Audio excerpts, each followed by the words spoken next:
I think they need to bring steroids back. You know, like they should like now that we've legalized weed, okay? And I feel like if they're going to take the right to abortion away, then we should get something like steroids. You know what I mean? Steroids would be great. Steroids should be legal for all those, you know, soon-to-be single moms out there from the trucker that banged him or whatever the fuck happened and the guy takes off. She's going to need to be jacked because she's going to be the only one caring for that child. Maybe she can go get some manual labor. Of all the fucking things to take away during global warming, you're going to take away abortion? Like we have over 7 billion people. And you're going to take away people's right to kill some? I mean, what are we doing? You know what? I think I'm going to go Hollywood and I'm going to get a hair transplant. And when I can grow my hair long enough to put it into a ponytail, I'm going to film myself in front of the Senate arguing for people still to be allowed to kill their babies.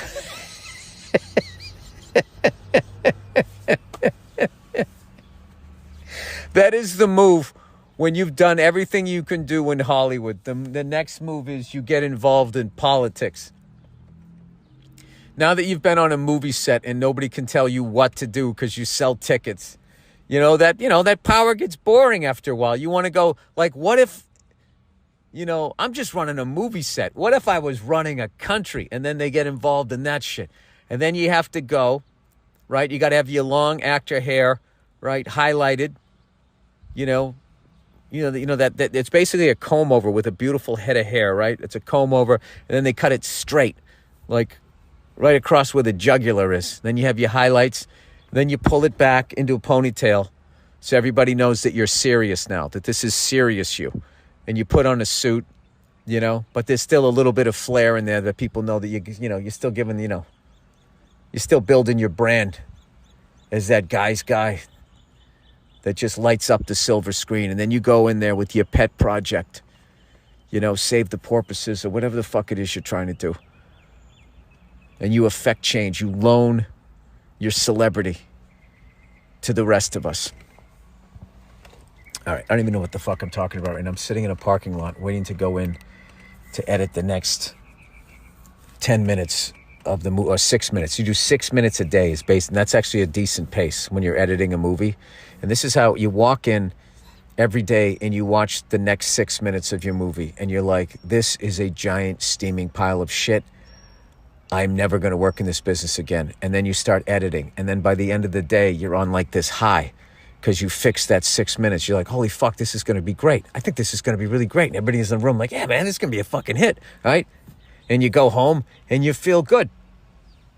You go home, you slap your wife on the ass and you say, do you realize the fucking genius that you married? You cute so-and-so, right? And then she goes, how come you're not asking about my day, right? And then you go to bed. And you drive to work and the dread starts coming again because you're going to look at the next 6 minutes and whatever that fucking euphoria was the night before is all going to go away. And your knees are going to be up to your chest and you're going to be crying in the fetal position. And then your editor's going to coax you off the couch and go, come on, let's just take it 10 seconds at a time. And that's what I'm about ready to walk into. The next horrifying, it's actually not that bad. Everybody told me that, when you look at the original assembly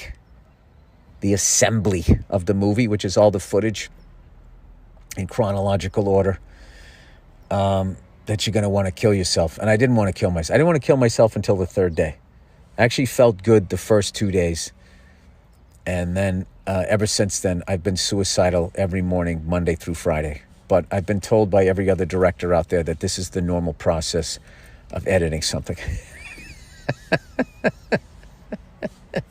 This is such a weird thing. When I get like overly busy like this, like occasionally, when I'm driving to work and I just see some homeless person's like just their feet hanging out of their tent, I'm actually envious, going like,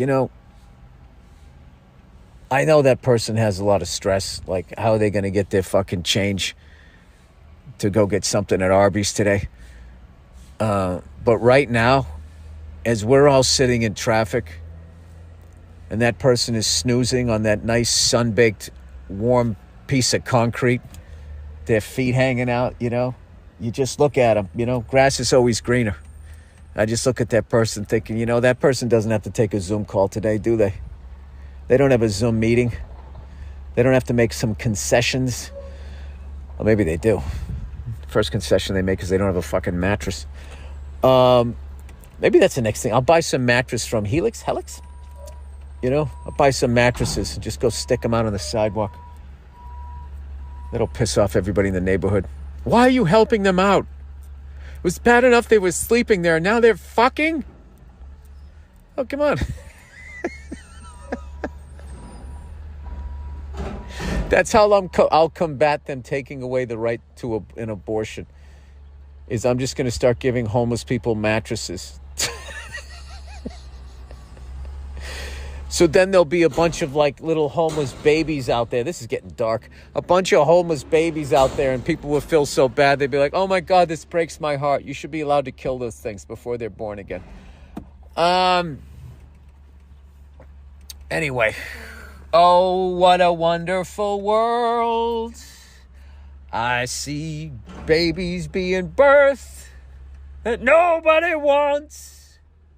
Now that they're born, everyone walks away, and I say to myself, why didn't you flush it down the toilet? Sorry. Let's talk about something that isn't depressing. Because who really knows the right answer to that? You know what I mean?